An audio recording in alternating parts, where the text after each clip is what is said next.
right, everybody. Welcome back to another episode of the Fearcast. This is the podcast dedicated to OCD and anxiety spectrum disorders and getting your life back. I'm your host, Kevin Foss, and I'm a licensed therapist specializing in OCD and anxiety disorders. Thank you all so much for joining me for today's episode. I hope everybody out there is doing well and are riding the roller coaster that is the world that we live in right now and the dumpster fire that we happen to be in. That sounds very pessimistic. Let's not start that way. For those of you who are new, this is a question and answer based podcast.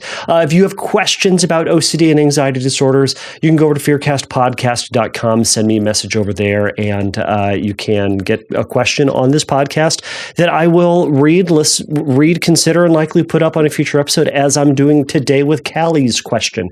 If you would like your question to jump ahead of the line and be the next recorded question, go over to Instagram, or you can send it over to me at Fearcast Podcast, but go over to Instagram, send me a direct message, and record your voice, and I will likely put that up on a future episode. So, I'm Fearcast Podcast over at the Instagrams, in case I haven't gone over that in this episode. Anyhow, so let's see. So I've got Kallie's question, and what's so funny is I sat down to record, and inevitably, as I record, the time that I try to record on Thursdays, I sit down, I set up the camera, I set up my mic, and I get all the things ready. I try to get all the distractions out of the way. And then the dude who comes by to try the gardener that comes by to try to clean up the parking lot and the plants and stuff that's just outside my office right here, he comes by right at this time with a giant air blower. So it's... and you can hear everything with this mic. So I'm just sitting there, just waiting for it to be over. And it keeps going, and it just keeps happening. So I've got to be flexible, and that's what's going to happen. So before we get off on this, on to Kallie's question, I was talking to a client earlier this week, and we were talking about kind of the rhythms of anxiety. This isn't kind of the main topic of today's question, but I was starting to think about, how can we anticipate the rhythms of how our anxiety tends to show up? Because remember, what we're talking about here isn't how do we eliminate all anxiety, or how can we, never experience anxiety, or how can we, when anxiety and fear shows up, how do we shut it down immediately? Instead, it's how do we learn to live with the reality that sometimes we're going to get anxiety, sometimes we're going to get these intrusive thoughts, and they're not very fun, but how do we learn to ride through them in an effective sort of way? And it got me thinking about, being aware of and anticipating the rhythms of our own anxiety. What I mean by that is, there are times in life, and I'm sure, everyone out there listening, think about the times in your life when anxiety has been the highest, or if there are seasons in your life, or times of the year, or events that tend towards impacting your anxiety the most, right? For some people, it can be the holidays. For some people, it can be anniversaries of something. For some people, it can be events. So it's going to be, midterms and finals. For some people, it's going to be, their anniversary, and they're trying to, muster it all up because they fear that they don't, truly love their partner, whatever it might be. And because I was thinking about that, because I'm obviously I do the podcast weekly. I've been doing this for a long time. I present various places. I'm pretty comfortable doing this. However, I'm doing a talk next Wednesday at a local college on social anxiety, and what's funny is, I'm putting the talk together and doing my slides and all this stuff, and we talk about anxiety all the time, so it shouldn't be something that provokes anxiety. But even as I prep for a conference talk, as chill as it is, as comfortable as it is with the people I present with typically, or in places and for events that are right up my alley, and even talks that I've done before. A little bit before, maybe a couple of days in advance, my anxiety starts to ratchet up just a little bit. that worry of like, well, what if something does happen? What if I say something wrong? What if I present wrong? What if I lose all my words? What if the common thought is, you know what, I'm going to go out here and I'm going to destroy my career. That's what it is.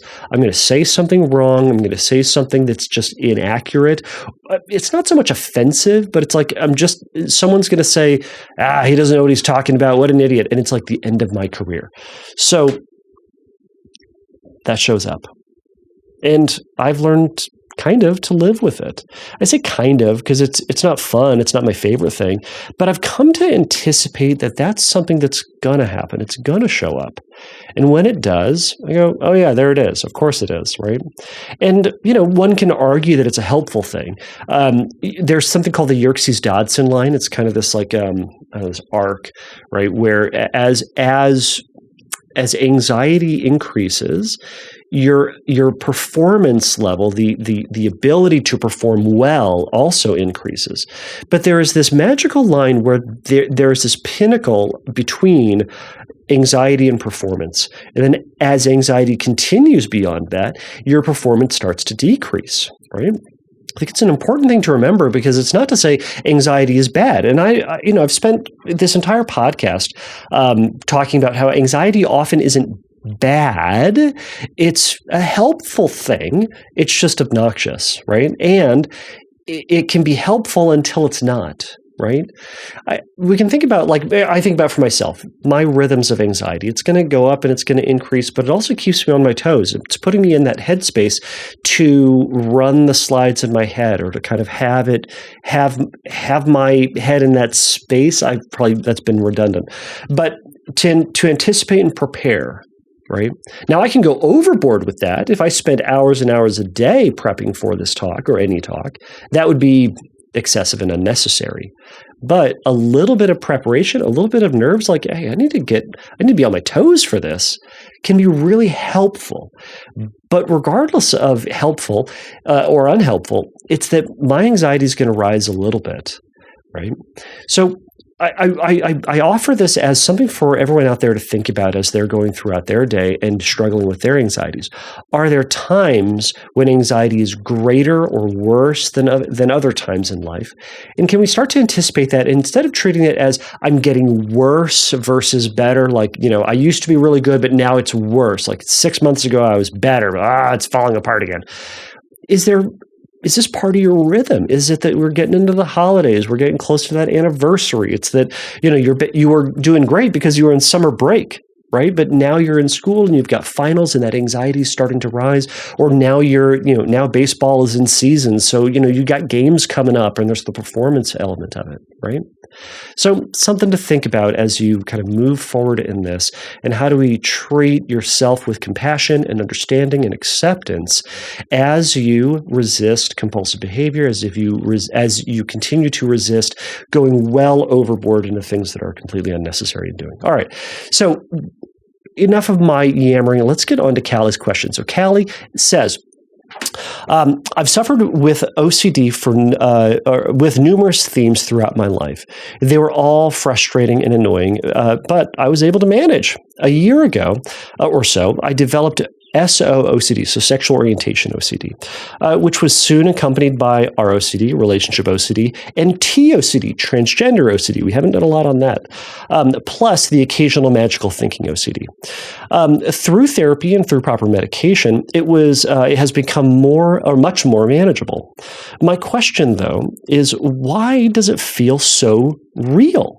Sexual orientation OCD convinced me that I was a lesbian. Parenthetically, she says, even though I didn't want to touch women in that way.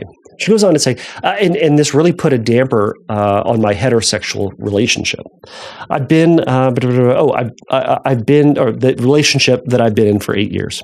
I still find myself going back to SO-OCD themes and wondering if it's OCD or not.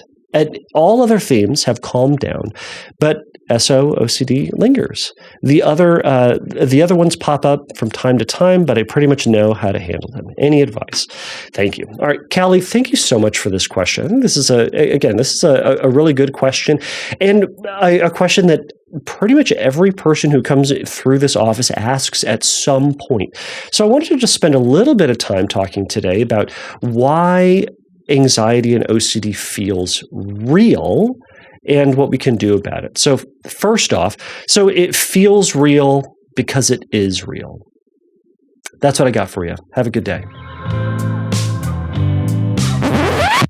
Wouldn't that be terrible if that's how I ended the episode? And I just said, all your fears are real. Good day. Ugh, I'd be the worst. I just want to try it one more time. OCD feels real because it is real.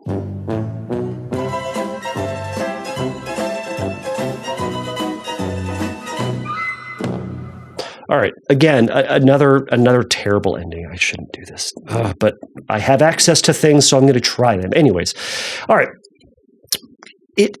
All right. So I'm going to say it again though, because the joke is also kind of the fact. OCD feels real because it is real in a way, but not all the ways that anxiety wants you to think. All right. Let me explain. Okay.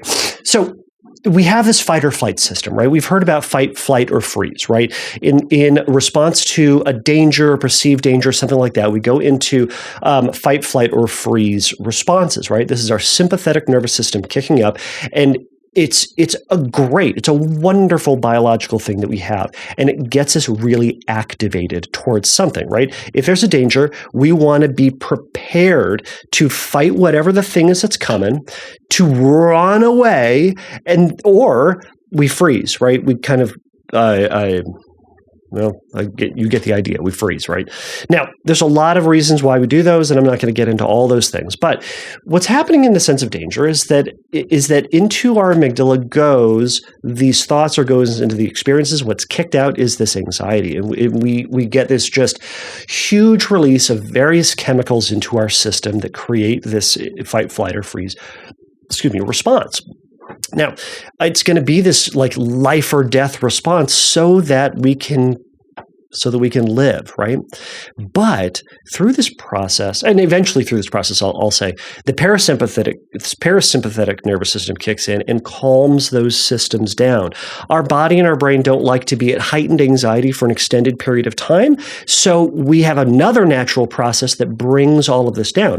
For some people, it comes down faster. For some people, it comes down a lot slower. But the point is, it will come down, and you've heard me talk about that a bajillion times. It will come down. We need to give it the time for it to come down and not show ourselves that it's going to come down because we did compulsive behaviors. But perhaps I'm getting ahead of myself. Okay, so there's this interaction between our brain and our body and our anxiety, okay? So we have... I've heard it said before, and I've said it here before, is that, and I referenced it just a moment ago, our amygdala doesn't care whether or not the danger is imagined or real.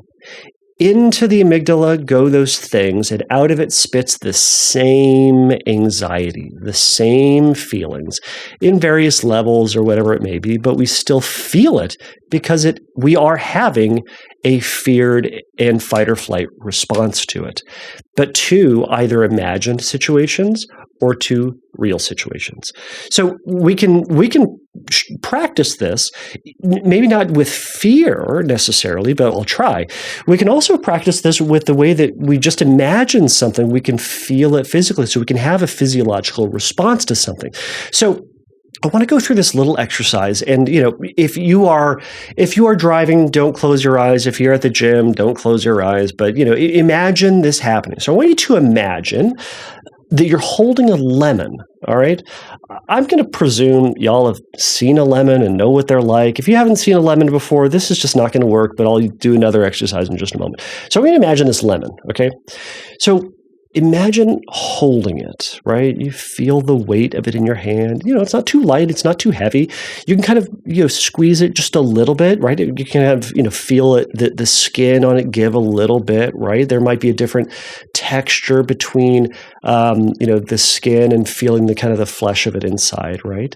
You feel the skin on the outside, maybe, smooth or bumpy or kind of, a combination of the two. Now, now that you've done this, I want you to imagine you grab this knife and you're going to take it and you're going to gently cut that lemon open. You're going to open it up. Okay. So now imagine looking at the flesh inside that lemon, right? You can see it's kind of, it's kind of shiny because it's wet and all this stuff, right? And I want you to take that and I want you to bring it up to your nose, in your mind's eye, mind's nose, anyways, and pull it up and smell, right? So you can kind of smell it's tart. It has that like fresh smell that we associate with. Okay, so you're doing that. All right.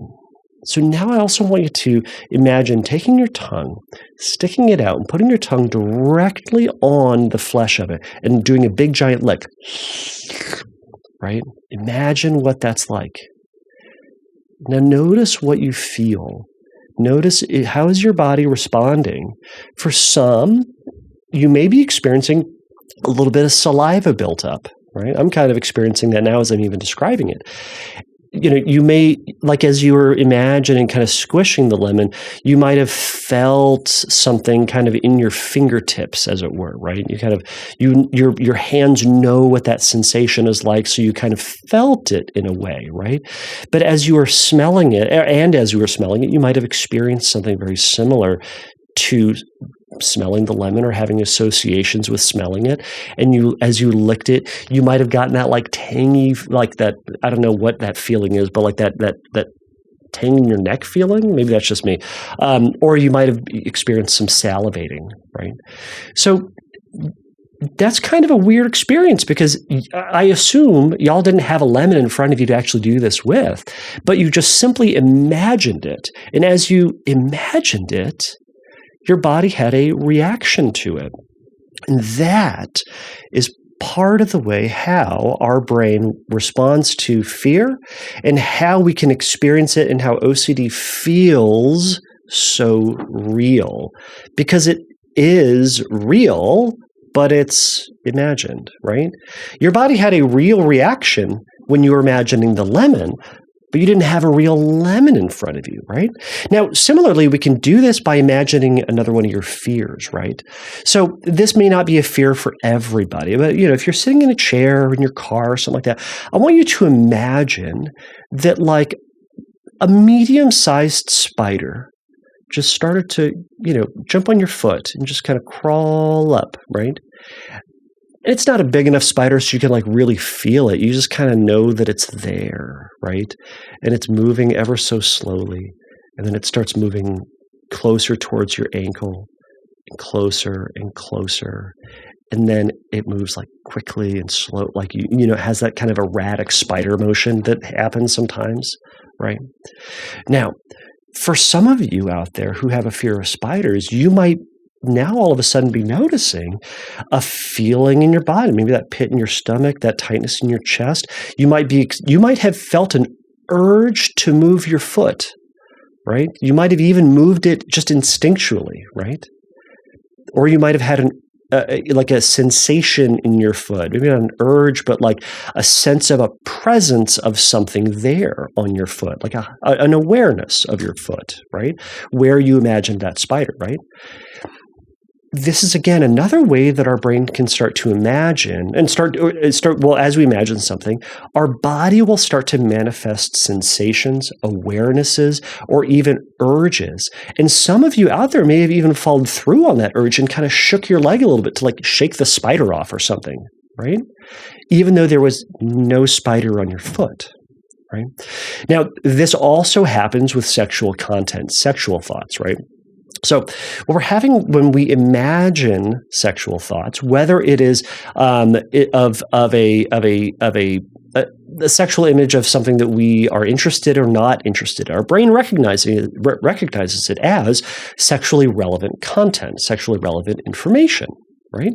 Now, our body then has this awesome way of responding to sexually relevant thoughts. So when that happens, we may start to feel a sensation in our groin.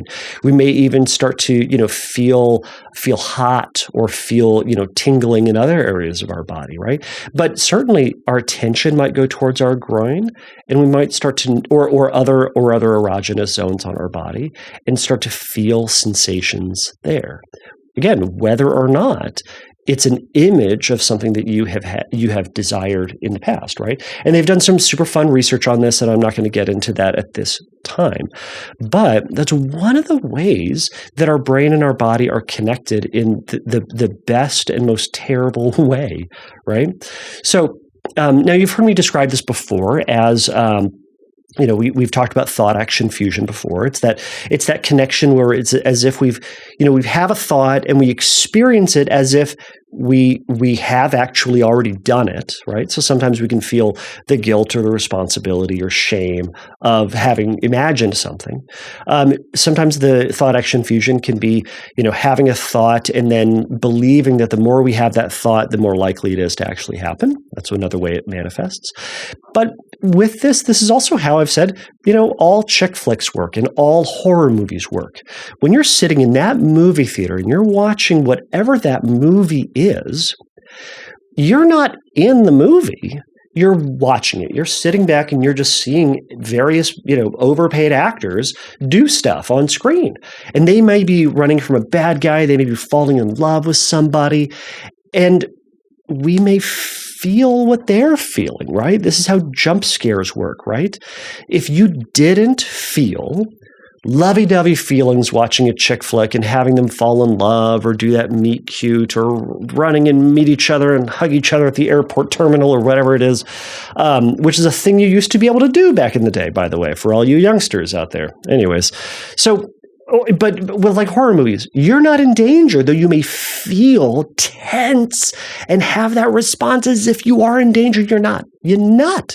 And you're not falling in love with that other actor. You're not. You're just imagining it. Do you know what we call movies that you watch, love stories or horror movies or thriller movies, that you don't get that response to? We call them bad movies. That was a bad movie. Why? I felt nothing. But if you paid good money to go into a movie to be terrified, you said, that was a good movie. I felt like I was going to die. I felt like someone was going to go murder me. It was great, right? We're ridiculous people. Anyways, point is, we have this reaction. Now, for all of you out there, and Kallie, you included, now you can imagine your worst fear happening, right? So for somebody, you can imagine having your house broken into, hearing the sounds of glass breaking or that lock somehow unlocking and the door opening in the middle of the night, having your children kidnapped, having somebody show up. Like, this may be producing some, a sense of fear, a sense of anxiety for some people, right? You can even think about, going to the bathroom and like touching the taps or something like that, or just even touching the doorknob and, touching some, weird substance or, some unknown substance that, imagining now that thing getting into your skin and somehow causing you disease and you spreading that to your family. I mean, that might produce anxiety. And for some people, imagining blaspheming against God, just having a thought about it, feeling that responsibility as if you've actually done it. I mean, that sense of abandonment, that sense of loss, and that mental image about spending an eternity in hell, that might all produce this worry. And from all those things, you may, kind of like that spider example, feel the urge to do something about it, right? So you may have felt that urge to like, I got to go check the doors, right?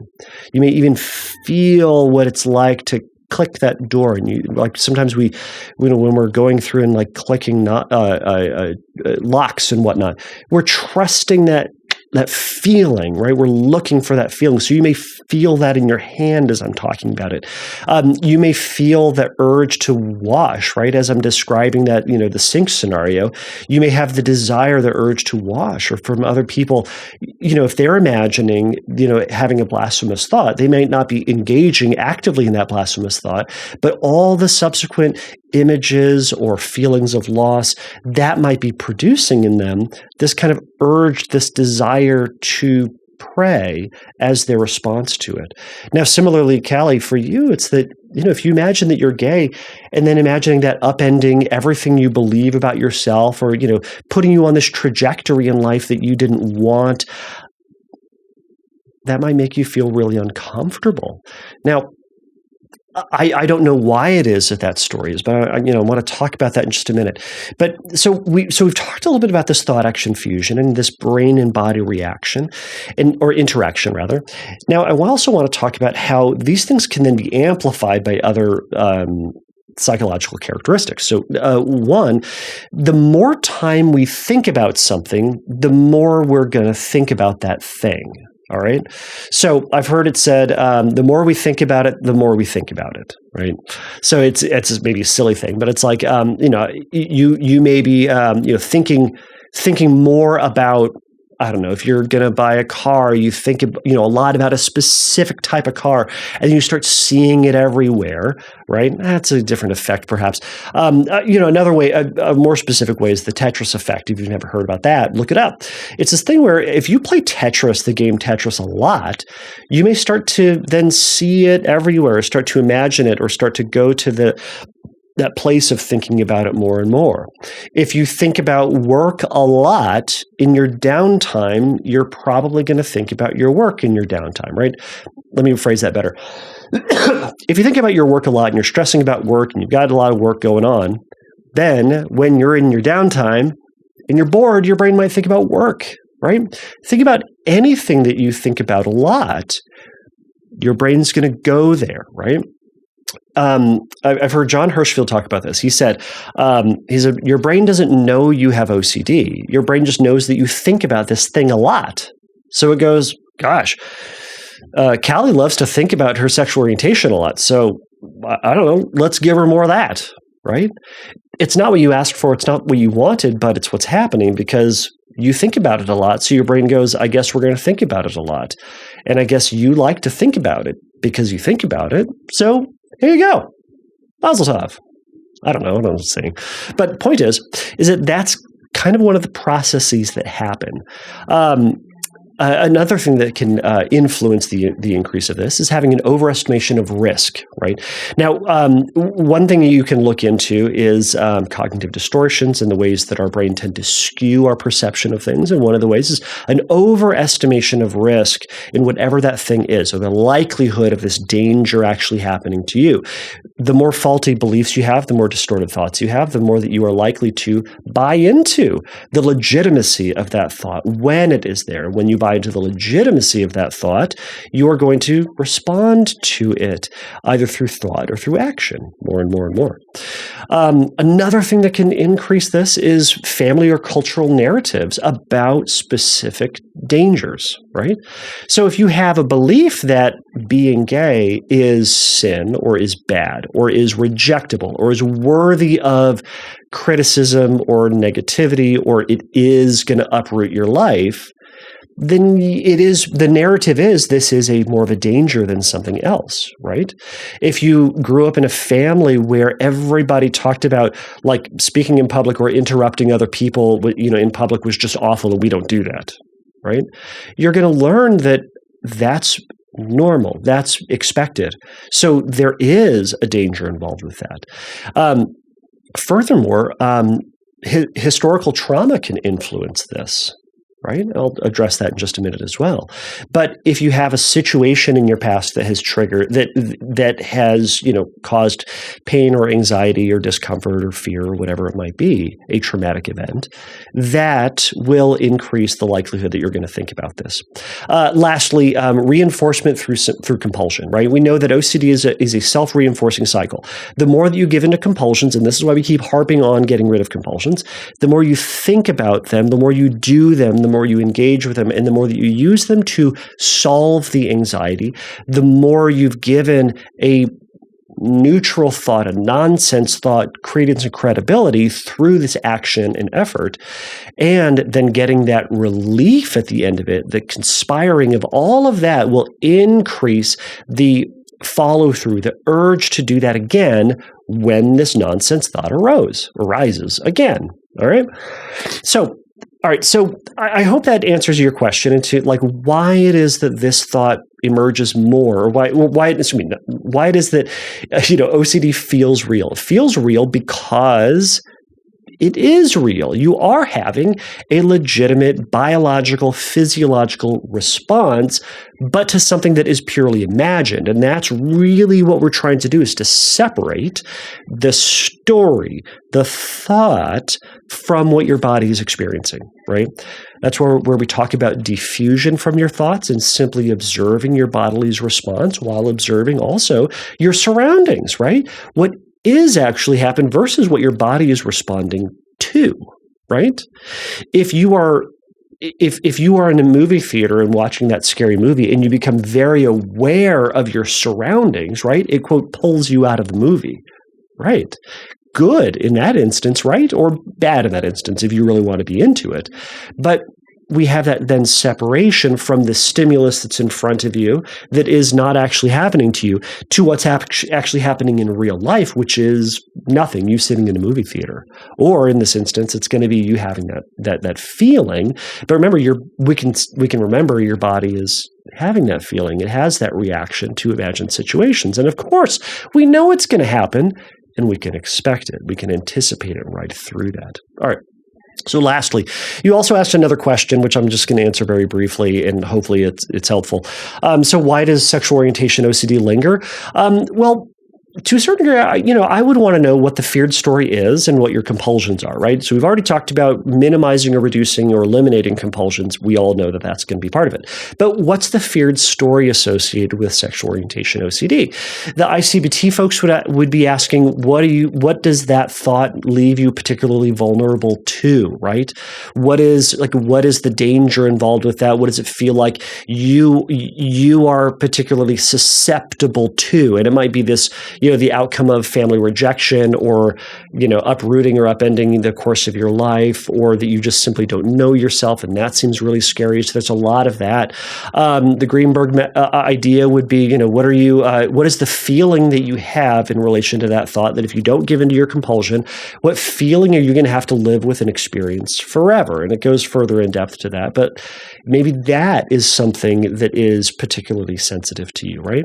I would want to know, why is this of particular value to you? Why is it that, needing to be straight or needing to know your sexuality, the fullness of your sexuality, when you told me you have a great relationship and you love this partner and you want to be with them and you don't think about women in a, egocentric way, why is this thought so dangerous to you? And exploring a little bit of that will help to kind of illuminate why it is that this keeps holding on to you, right? And again, a specific trauma from the past can also contribute to this thought being more dangerous. Now, I'm not saying all OCD is caused by trauma. I know there are people out there who have that perspective. I don't. I know that I know that because of my experience talking with people, sometimes their fears are activated or triggered by or are influenced by traumatic events from their childhood. But again, they can have traumatic events that don't turn into OCD obsessions. They can have, quote, minorly traumatic things that result in their big thing, or they can have bigger traumas in their life. And ultimately, it's not this one-to-one relationship, right? So they can influence, but that's something to be aware of. Lastly, I'll say, why is it that this OCD obsession is lingering?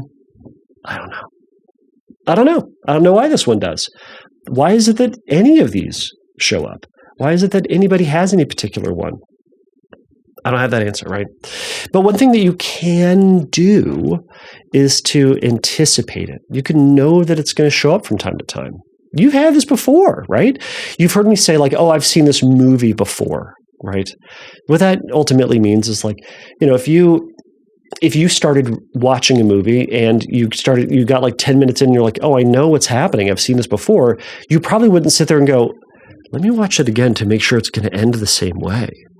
you would turn it off and go like, well, let's go to the next one. Like, if the missus and I are watching Parks and Rec again.